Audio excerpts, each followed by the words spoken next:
वाली पार्ट में जब मैंने इंट्रोडक्शन बताया था एसएससी का, तो उसमें मैंने आपको एसएससी की पूरी जानकारी दी थी। इससे तो आपको कुछ ना कुछ पता चला होगा थोड़ा बहुत कि एसएससी होता क्या है, क्या क्या इसका काम है। अब आप सोच रहे होंगे कि हम एसएससी को ही क्यों चुने। ये मैम ने जो बताया कि एसएससी ये है, इसका काम ये है, इतने एग्जाम कंडक्ट कराता है, गवर्नमेंट ऑफ इंडिया के अंडर काम करता है, तो एसएससी ही क्यों चुने। सबसे पहले मैं आपको बता देना चाहती हूँ कि एसएससी ही क्यों, ये सवाल आपके जहन में आता होगा। जो मैंने पीछे लिख रखा है एसएससी सीपीओ 2020, ये भी एसएससी एग्जाम कंडक्ट करा रहा है। तो एसएससी क्यों, इस बात का जवाब ये है कि एक बेहतर लाइफ के लिए, एक बेहतर जिंदगी के लिए और एक कंफर्ट लाइफ के लिए, जो एक ऑफिसर रैंक पे आपको देश के लिए कुछ करना है तो सब सारी जॉब में आप ये कहते हैं देश को कुछ ना कुछ सर्व कर रहे होते हैं, लेकिन एसएससी को एक ऑफिसर रैंक की जॉब है जहाँ कहते हैं पावर की बात आती है, जब आपके हाथ में पावर होती है कुछ डिसीजन लेने की, ठीक है, आपको किसी के दबाव में काम नहीं करना पड़ता है इतना। जो पावर होती है ना, एक कहते हैं बंदे के अंदर कि हाँ अब मैं कुछ अपना काम, तो वो एक जॉब अलग होती है। एसएससी जॉब क्या कहते हैं, वो जॉब प्रोवाइड कराती है आपको सेंट्रल गवर्नमेंट के अंदर। तो आपको पता ही होगा कि नोटिफिकेशन आउट हुआ था एसएससी सीपीओ 2020 का। इसी का नोटिफिकेशन में आगे अब डिस्कस करना चाहूँगी कि एसएससी सीपीओ ही क्यों, हमें क्यों तैयारी करनी है एसएससी सीपीओ की।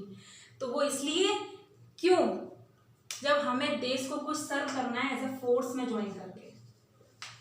किस में ज्वाइन करना है आपको, फोर्स में। देश के लिए मरने मिट मरने की शक्ति जिस बंदे के अंदर है, वही इस क्या कहते हैं एग्जाम को क्लियर करेगा, ठीक है। बाकी आने वाला जो मेरा अभी सेशन, अभी इसके बाद जो सीपीओ की जानकारी आएगी आप उसको अच्छे से देखिएगा। थोड़ा सा डिस्टर्बेंस हो गया था वीडियो को, जो हमें वीडियो को बीच में आधा काटना पड़ा, तो उसके लिए थोड़ा सा मैं माफ़ी मांगूंगी आपसे इस डिस्टर्बेंस के लिए। आप थोड़ा कोऑपरेट करिए, हम लोगों को हो जाता है थोड़ा टेक्निकल ग्लिचेस की वजह से। Okay, thank you. SSC CPO central police organisation, CPO की full form SSC CHSL combined higher secondary level, SSC CGL combined graduate level, SSC GD constable, SSC MTS multitasking staff, SSC junior engineer, SSC junior Hindi translator, SSC stenographer, C and D, SSC selection post. ये 9 types के exam कहते हैं, exam है ये SSC अभी at present इनकी recruitment करता है। मैं आपको शॉर्ट डिटेल में बता देती हूँ कि किस किस एग्जाम बनने का क्या क्या काम है। एसएससी सीपीओ है, ये सेंट्रल पुलिस ऑर्गेनाइजेशन है। यहाँ पे एसआई और एएसआई की रिक्रूटमेंट होती है, जैसे डीपीएसआई, सीएसएफ में, एसएसबी, आईटीबीपी, बीएसएफ में। यहाँ पे सबके एसआई और एएसआई रैंकिंग की पोस्टिंग होती है। SSC CHSL combined higher secondary level, मतलब इसमें 10+2 के सारे कैंडिडेट बैठ सकते हैं और इन्हें एलडीसी और कहते हैं डीईओ और कहते हैं शॉर्ट असिस्टेंट की, शॉर्टिंग असिस्टेंट की यहाँ पे पोस्टिंग होती है, मतलब कह सकते हैं क्लर्क लेवल की यहाँ पे पोस्टिंग होती है। SSC CGL combined graduate level, यहाँ पे ग्रेजुएट लेवल की कैंडिडेट बैठते हैं और यहाँ पे हम ग्रुप बी और ग्रुप सी क्या कहते हैं, ग्रुप सी की पोस्टिंग होती है यहाँ पे, ग्रुप बी और ग्रुप सी की, जैसे income tax inspector, assistant audit officer, ये ऑफिसर रैंकिंग की यहाँ पे एसएससी सीजीएल में रिक्रूटमेंट होती है। SSC GD constable same CPO का ही है, यहाँ पे एसआई और एएसआई की होती है, यहाँ पे कांस्टेबल्स की होती है, जो कि सीएसएफ बस डीपीएसआई नहीं होता, क्योंकि डीपीएसआई और कांस्टेबल की भर्ती वो अलग से रिक्रूटमेंट होता है। जो डीपी कहते हैं दिल्ली पुलिस अलग से रिक्रूटमेंट कराती है अपने हेड कांस्टेबल और कांस्टेबल्स का, बट जीडी कांस्टेबल में डीपीएसआई नहीं आते। इनमें CSF, SR, CRPF, BSF, SSB, ITBP, इन सब के यहाँ पे कांस्टेबल्स की रिक्रूटमेंट होती है। एसएससी एमटीएस मल्टीटास्किंग स्टाफ, मतलब जो मल्टीटास्किंग स्टाफ है, जो रिकॉर्ड्स को कलेक्ट करना और क्या कहते हैं अफगान रिकॉर्ड्स को कलेक्ट करना, अच्छे से रखना, उनको मेंटेन करना, ये सारा मल्टीटास्किंग स्टाफ में आ जाता है, जो वेरियस डिपार्टमेंट्स और मिनिस्ट्रीज में होते हैं। इनकी ग्रुप डी पोस्ट है, समझ लीजिए यहाँ पे। Junior SSC junior engineer, junior engineer की भर्ती जैसे हमारा आरआरबी जेई होता है, आरआरबी जेई होता है, वैसे ही हमारा एसएससी जूनियर इंजीनियर होता है, जो कि मिनिस्ट्री ऑफ रेलवेज में जो हमें इंजीनियर्स की जो ज़रूरत पड़ती है, वो हमारा एसएससी जूनियर इंजीनियर यहाँ पे रिक्रूटमेंट करता है उन कैंडिडेट्स की। एसएससी जूनियर हिंदी ट्रांसलेटर, जो ट्रांसलेटर्स होते हैं उनकी भी रिक्रूटमेंट जो मिनिस्ट्रीज़ में हमें ज़रूरत पड़ती है, उन कैंडिडेट्स की यहाँ पे रिक्रूटमेंट होती है। SSC stenographer C and D, मतलब ग्रेड सी और ग्रेड डी की यहाँ पे पोस्टिंग होती है, जो कि हमें मिनिस्ट्रीज वगैरह में जो स्टेनोग्राफर्स होते हैं, डिपार्टमेंट में स्टेनोग्राफर्स होते हैं, उनकी रिक्रूटमेंट यहाँ से होती है। इसके लिए स्टेनोग्राफी आना मस्ट कंपलसरी है। एसएससी सिलेक्शन पोस्ट, यहाँ पे वेरियस पोस्ट की रिक्रूटमेंट होती है वेरियस डिपार्टमेंट से, जो मतलब बच जाती हैं, जो और रह जाती हैं, उनकी रिक्रूटमेंट यहाँ पे होती है। तो ये आपको 9 टाइप्स के एग्जाम क्या कहते हैं आपको ध्यान में रखना है, हर एक का काम आपको ध्यान में रखना है। बट जो मैंने आपको 9 एग्जाम्स कंडक्ट का बताया, जिसमें जो सबसे ज़्यादा पॉपुलर एग्जाम है वो ये 3, SSC CPO, SSC CHSL, SSC CGL. जब पे सबसे ज़्यादा क्राउड, सबसे ज़्यादा भीड़ इन एग्जाम्स पे अपना दावा बोलती है, जैसे मतलब ये है इन सब पे एग्जाम सबसे ज़्यादा जो भर्ती, मतलब सबसे ज़्यादा जो क्राउड आता है ना, वो इस एग्जाम्स के ऊपर आता है, क्योंकि अच्छी रैंकिंग की एग्जाम्स हैं। सारी desk job provide, field job भी प्रोवाइड कराती हैं। ग्रेड बी और ग्रेड सी की पोस्टिंग भी इधर होती है, तो सबसे ज़्यादा क्राउड इन पोस्टों पे होता है। बाकी ये नॉर्मल पोस्ट हैं, GD constable, MTS, junior engineer, junior Hindi translator, stenographer, selection post की जो मैंने आपको थोड़ी थोड़ी ब्रीफली एक्सप्लेन कर दी है। बट मेन जो आपको मैं 3 एक्सप्लेन करूँगी वो एसएससी सीपीओ, सीएचएसएल और सीजीएल का। ओके, ध्यान से देखते रहिए। अगर आपने ये चीज़ नहीं देखी तो आपका एसएससी का सपना अधूरा सा ही रह जाएगा। ओके, तो सबसे पहले मैं डिस्कस करूंगी जो कि एसएससी सीपीओ का, क्योंकि कल ही इसका रिक्रूटमेंट भी आया है, नोटिफिकेशन भी आया है, तो यही मैं सबसे पहले आपके सामने डिस्कस करूंगी, ताकि आपको अच्छे से पता हो फॉर्म भरने से पहले कि एसएससी सीपीओ में आपने फॉर्म तो भर दिया है, लेकिन आपको ये नहीं पता कि इसमें आपको कितनी रेस लगानी है। क्या पता पहली स्टेज पे ही आपका वो हो जाए, तो इसलिए आपको अच्छे से पता होना चाहिए कि एसएससी सीपीओ है क्या, क्या क्या इसमें स्टेजेस होती हैं, कि क्या प्रीवियस से भी कट ऑफ गई थी, ये आपको अच्छे से ध्यान रखना है। ओके, तो सबसे पहले अब एसएससी सीपीओ के बारे में जानते हैं। यहाँ पे एएसआई और एसआई की रिक्रूटमेंट होती है वेरियस पोस्ट पे। जो डीपीएसआई सबसे पहले, सीआईएसएफ में, सीआरपीएफ में, बीएसएफ में, एसएसबी में, आईटीबीपी में, इनमें जो एसआई और एसआई रैंकिंग के जो कहते हैं पोस्ट होती हैं, वो यहाँ पे एसएससी सीपीओ में इनका रिक्रूटमेंट होता है। तभी तो इसका सेंट्रल पुलिस ऑर्गेनाइजेशन है। तो इसका क्राइटेरिया मेन क्या है वो आपको ध्यान में रखना है। सबसे पहले मैं आपको कल का नोटिफिकेशन थोड़ा सा डिस्कस कर देती हूँ। इसका नोटिफिकेशन कल रिलीज हुआ है, तो इसकी एप्लीकेशन आपको कल से ही चालू हो चुके हैं। आप 17 दिनों पर, हाँ, तो 17 क्या चल रहा है, जून, हाँ, जून से इसके रिक्रूटमेंट चालू हो गए हैं 17 जून 20 से, और इसका रिक्रूटमेंट चलेगा 16 जुलाई। ओके, क्या बताया था आपको, 16 जून से लेकर 16 जुलाई तक आप इसके एप्लीकेशन को फिल कर सकते हैं। ये इसकी लास्ट डेट है, अप टू 11:30 बजे तक, रात के 11:30 बजे तक इसकी क्या कहते हैं वेबसाइट खुली रहेगी। आपको फॉर्म फिल कर देना है। कल ही इसका नोटिफिकेशन आया है। वैकेंसीज का अभी कुछ क्या कहते हैं जिक्र नहीं किया गया है इसमें। वैकेंसी शायद मेरे ख्याल से इसकी प्री के एग्ज़ाम के बाद आएंगी, क्योंकि अभी कोरोना पैंडेमिक चल रहा है। पता नहीं जो टेंटेटिव डेट्स आई हैं जो आपकी, वो भी एग्ज़ाम टाइम पे कंडक्ट हो पाएगा कि नहीं हो पाएगा, इसलिए आपको वैकेंसीज का यहाँ पे कोई जिक्र नहीं किया गया है। और किया भी गया है तो क्या कहते हैं कुछ ज़्यादा पोस्ट ही नहीं आई हैं अभी। शायद हो सकता है टेंटेटिव वैकेंसीज आएंगी, उसके बाद जब आपकी फाइनल मेरिट आती है तब आपकी रिवाइज वैकेंसीज आती हैं, तब आपको मेनली पता चलता है कि वैकेंसीज एक्चुअल में है कितनी, क्योंकि इनका रिक्रूटमेंट भी 2-2 साल लग जाते हैं क्लियर होने में। ओके, तो एप्लीकेशन तो इसका ये हो गया। अब इसका जो आपको क्या कहते हैं प्री की एग्जाम की जो डेट आई है अभी, वो कितनी आई है, 29 सितंबर से 5 अगस्त, ठीक है, 29 सितंबर। ओके, ओके, तो 29 सितंबर से 5 अक्टूबर तक इसका एग्जाम होगा। प्री की एग्जाम की डेट है आपकी ये, और मेंस की एग्जाम की डेट क्या है आपकी 1 मार्च 2021। 1 मार्च 2021 आपकी मेंस की एग्जाम की डेट है। ये सारे आपकी टेंटेटिव डेट्स हैं, लेकिन फिर भी आपको मान के यही चलना है कि यही आपकी एग्जाम की डेट है। आपके पास अप्रॉक्स 3 मंथ्स बचे हुए हैं एग्जाम की तैयारी के लिए, तो जुट जाइए एग्जाम की तैयारी के लिए अब की बार सीपीओ का। ओके, तो ये तो थी आपकी कुछ गाइडलाइन जो मैंने बताया था, जो कि कल आपका नोटिफिकेशन आया है। और सारा इसका आप इसका डाउनलोड कर लीजिएगा नोटिफिकेशन, इसके सरकारी वेबसाइट पर जाके और सारी जानकारी इसमें से ले लीजिए। बस थोड़ा बहुत मैं आपको और इसमें से बता देती हूँ। जैसे इसकी एज है वो इसकी मिनिमम कहते हैं 18 साल से लेकर मैक्सिमम 25 तक।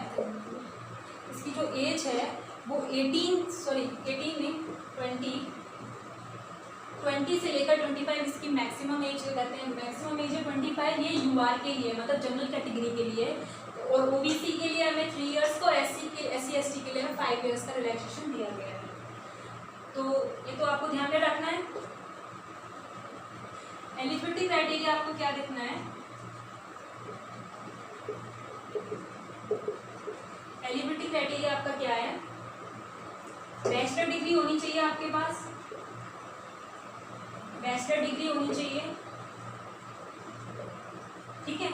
कोई भी यूनिवर्सिटी से, कोई भी इंस्टीट्यूशन से आपने बैचलर डिग्री करी हुई है तो आप इस क्या कहते हैं रिक्रूटमेंट के लिए एप्लीकेबल हैं, एलिजिबल हैं, तो आप इसे भर सकते हैं। बट टीपीएसआई में आपको एक ड्राइविंग लाइसेंस भी होना चाहिए आपके पास, ये भी मस्ट है। सिर्फ टीपीएसआई पोस्ट के लिए ड्राइविंग लाइसेंस आपके पास, एक वैलिड ड्राइविंग लाइसेंस होना चाहिए। ओके,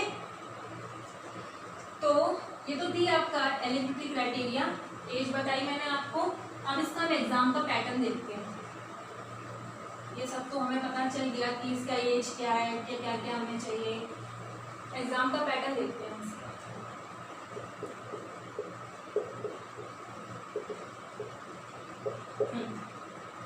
सबसे पहले प्री आएगा आपका, जो कि टीयर 1 होता है। ये आपका सीबीटी होगा, ओके, मतलब ऑनलाइन एग्जाम है। ऑब्जेक्टिव टाइप क्वेश्चन आएंगे इसमें आपके, इसमें आपको 4 सब्जेक्ट पे मेन फोकस करना है। ओके, सबसे पहले आपकी general awareness,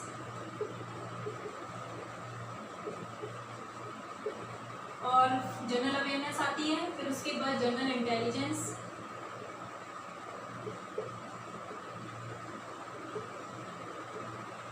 general intelligence and reasoning, short में हम इसे रीजनिंग भी बोलते हैं। क्वांटिटेटिव एप्टीट्यूड,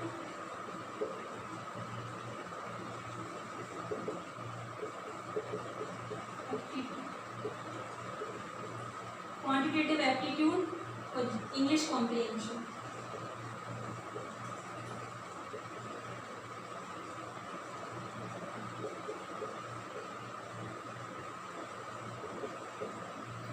ठीक है, general awareness, general intelligence and reasoning, quantitative aptitude और इंग्लिश कॉम्प्रिहेंशन, ये आपको 4 सब्जेक्ट हैं, मतलब जीके, रीजनिंग, मैथ्स और इंग्लिश।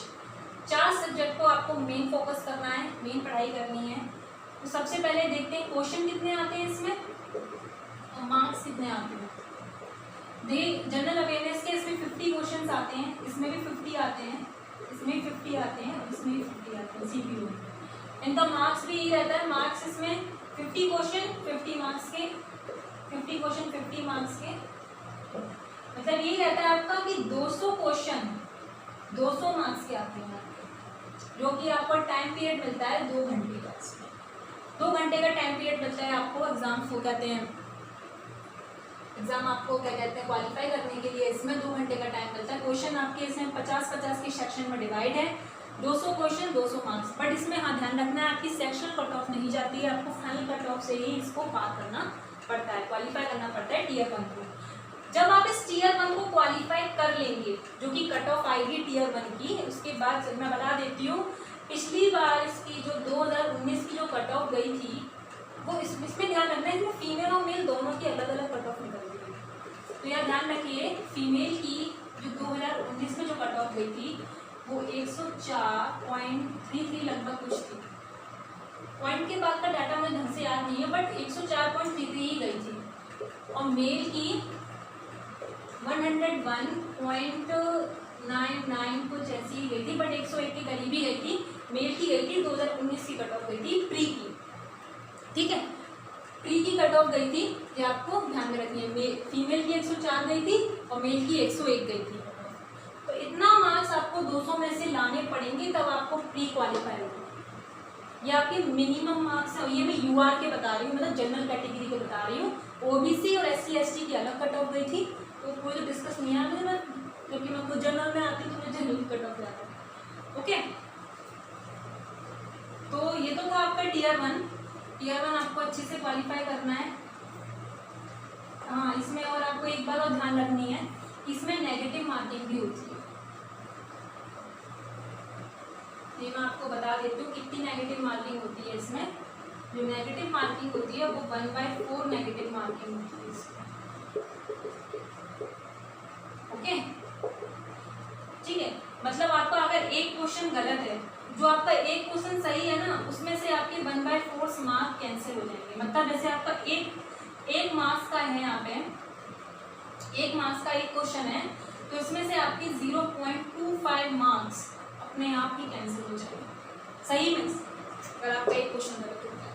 तो नेगेटिव मार्किंग का खास ध्यान रखिए। गलत क्वेश्चंस को टिक करके मत आना, सिर्फ सही क्वेश्चंस को टिक करके आना। इतनी गलती मत करना कि जल्दबाजी में गलत सारे। ऐसा होता है हमारा कि जब फ्रेशर्स आते हैं तो उन्हें क्या होता है, ऑब्जेक्टिव क्वेश्चन में सारे टिक करने की आदत होती है। तो ये आपकी इस आदत को यहाँ पे सुधारना पड़ेगा। सिर्फ उन्हीं क्वेश्चंस को टिक करना है जो कि आपको अच्छे से आते हो और जो कि आपको पूरे याद हो, उन्हीं क्वेश्चंस को टिक करना है, ठीक है, क्योंकि आपको यहाँ पे मार्क्स का बहुत लॉस हो सकता है नेगेटिव मार्किंग की वजह से।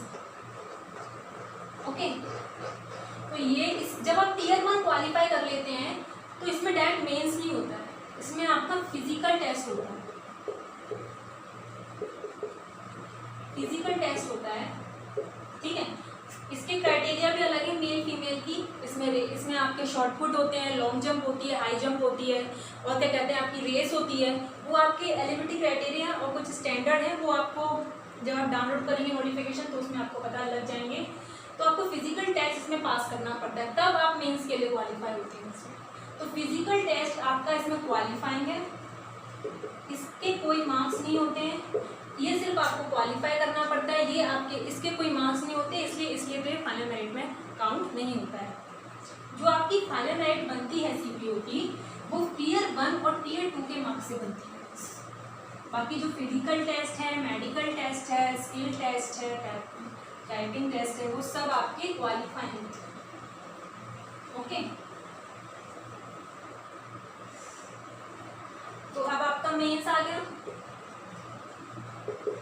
मेंस आ गया आपका, मतलब टीयर 2। ओके, टीयर 2 में बस इसमें आपका एक ही सब्जेक्ट आता है, वो आपको अच्छे से क्वालिफाई करना पड़ता है। उस सब्जेक्ट का नाम क्या है? English language and comprehension. English language and comprehension. Okay, English language and comprehension, ये एक ही सब्जेक्ट आता है। 200 क्वेश्चन आते हैं, 200 ही मार्क्स, 2 घंटे मिलते हैं ऐसे करने में। ओके, 200 क्वेश्चन आते हैं, 200 मार्क्स के। इंग्लिश का आपका मेंस का एग्जाम होता है, यह आपको फिजिकल टेस्ट क्वालिफाई करने के बाद ही आपको किया जाता है। ओके, और कुछ मेंस में बताया था कि इंग्लिश लैंग्वेज एंड कॉम्प्रिहेंशन आपका 200 क्वेश्चन का 200 मार्क्स 2 घंटे का आपका इसमें टाइम पीरियड होता है आपको इसको निकालने का।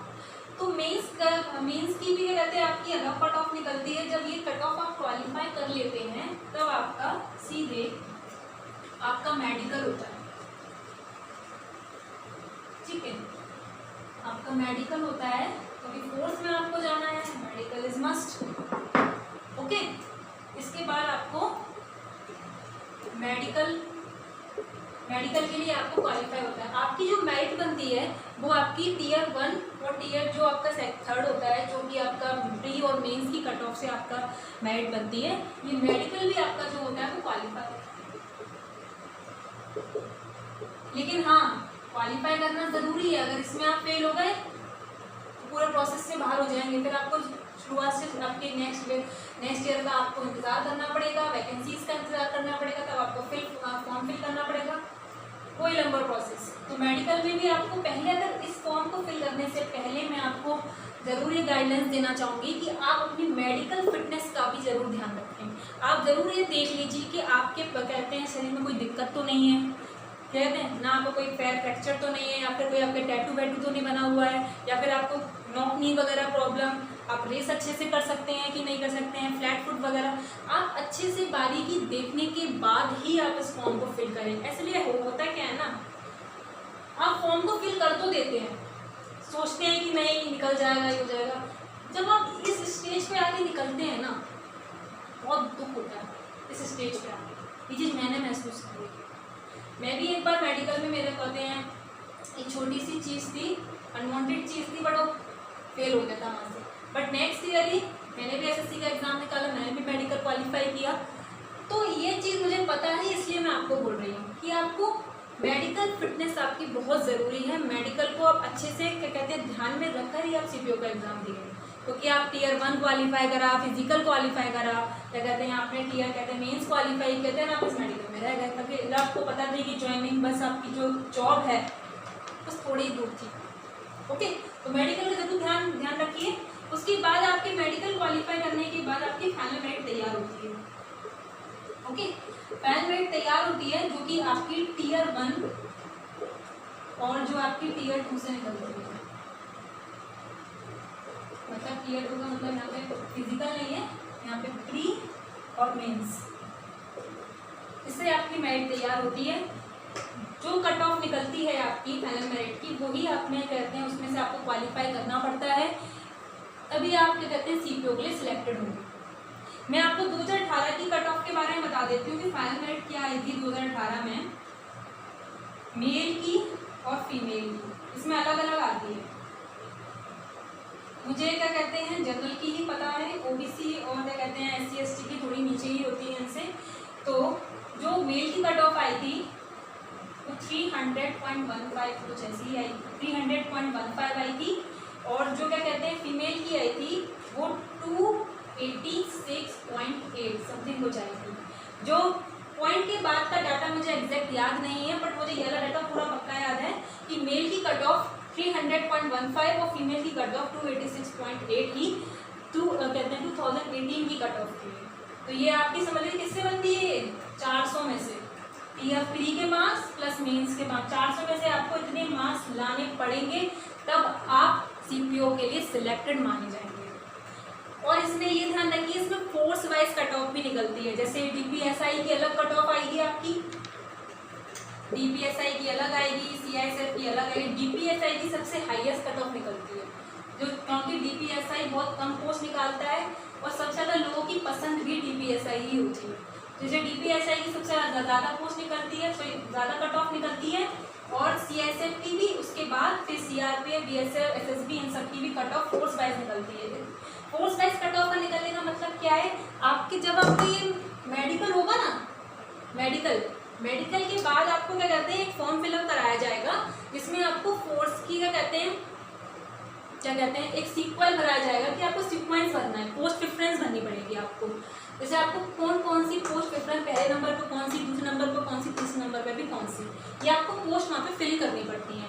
फिल करने के बाद जब आप फाइनल मेरिट पे जब आपकी आती है, तो आपको ये देखना पड़ता है कि इतने नंबर हमारे बन रहे हैं जब हमें सीपीओ में सिलेक्ट होने के लिए। अब आपको ये देखना पड़ेगा क्या हमारे नंबर ये फोर्स की कट ऑफ पे भी मैच कर रहे हैं कि नहीं कर रहे हैं। अगर सपोज दैट ऐसा क्या होता है कि आपने भरा सीआईएसएफ पहला प्रेफरेंस, और आपको क्या कहते हैं आपकी मार्क्स डीपीएसआई की कट ऑफ से भी ज़्यादा है, तो आप सोचेंगे मुझे तो डीपीएसआई मिलेगा, बट ऐसा नहीं होगा, आपको मिलेगा सीआईएसएफ ही, क्योंकि आपकी पहली पसंद है सीआईएसएफ। इसलिए पोस्ट प्रेफरेंस का खासा ध्यान रखिए। इसमें पोस्ट प्रेफरेंस आपको बहुत अच्छे से भरना ज़रूरी है। पोस्ट प्रेफरेंस को अच्छे से ध्यान रखिए, क्योंकि यहाँ गलती हुई तो आपकी मनचाही पोस्ट आपको नहीं मिल पाएगी। ओके, तो ये तो थी आपकी फाइनल मेरिट। कट ऑफ का ध्यान रखिए, सीपीओ को ध्यान में रखिए, और अब आज से मैं तो कह रही हूँ अभी से एग्जाम यूनिवर्स चैनल को सब्सक्राइब कर लीजिए अच्छे से बिल्कुल, क्योंकि यहाँ पे एसएससी सीपीओ का कोर्स लॉन्च हो रहा है और अच्छे से आपको सीपीओ एसएससी सीपीओ के टारगेट कोर्स को हम लेके आ रहे हैं, हमारी टीम लेके आ रही है। आप तो A to Z previous year के क्वेश्चन यहाँ पे डिस्कस होंगे कंसेप्ट के साथ बिल्कुल, तो आपको सब्सक्राइब तो जरूर करना है। मैंने आपको एसएससी सीपीओ की पूरी जानकारी दी यहाँ पे, कैसे सीपीओ होता क्या है, इसमें सिलेक्शन क्राइटेरिया क्या है, कट ऑफ भी बताई आपको, तो यहाँ से समझ लिए कितना लंबा रास्ता है। एक चूक, आपकी एक चूक आपके पूरे एक साल को नष्ट कर देती है, आपकी तैयारी को नष्ट कर देती है, आपके कॉन्फिडेंस को भी नष्ट कर देती है। तो इसलिए टारगेट तैयारी करिए, बिल्कुल पॉइंट टू पॉइंट पढ़िए, जितना एग्जाम में आता है उतना ही पढ़िए।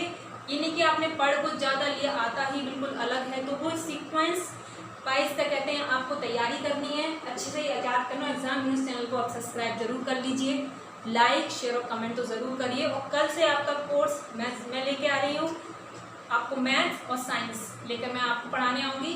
देखते हैं कल मैं क्या लेके आती हूँ आपके लिए। और हाँ, इसमें कुछ सीपीओ को तो मैंने आपको बता ही दिया था, CHSL और सीचल के बारे में कल की वीडियो में डिस्कस करूंगी मैं, आपको उसको भी ज़रूर देखना है, क्योंकि उसका भी नोटिफिकेशन थोड़े बहुत दिनों में आ ही जाएगा। ओके, तो keep watching, thank you guys.